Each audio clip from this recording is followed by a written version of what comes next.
national attention is on what is happening with the Commissioner of Police. Could you give us your thoughts on the matter?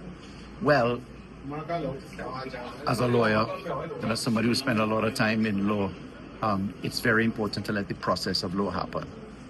What you're seeing is portraying itself in the newspapers, and really and truly law enforcement is a matter of the police and the Director of Public Prosecutions. There's not much that I can add to that.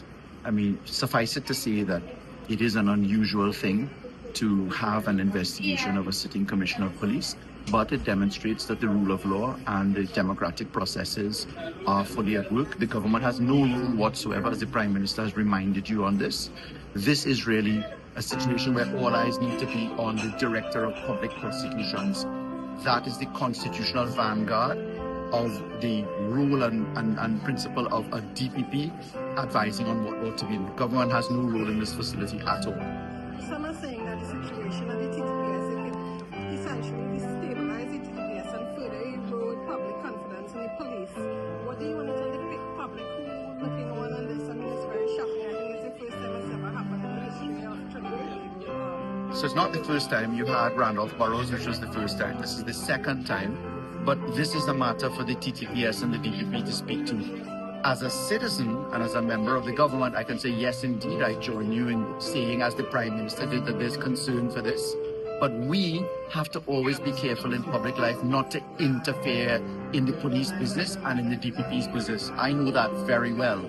You've got to let that happen in its course, where the protection is. There can be little or no involvement of political personality or statement in this, and therefore I stay very far away from that.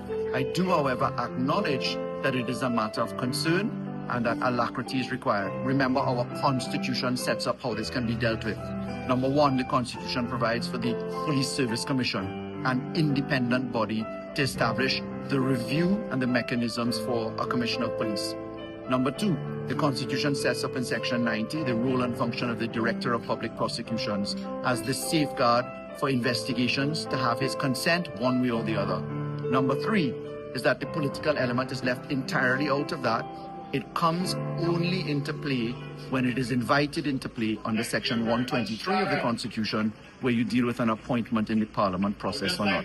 So there is no role and function for the government's involvement in this factor, as the Prime Minister has pointed out to us.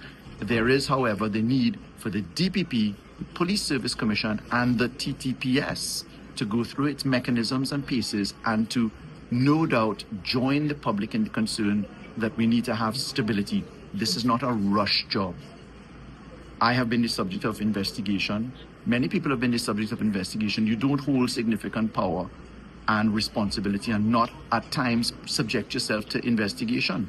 I've given many a statement to the Trinidad and Tobago Police Service as an individual. It's never concerned me because I know that the processes will happen. This is where you have to have processes happen and answers will come from the process. There's no rush to this.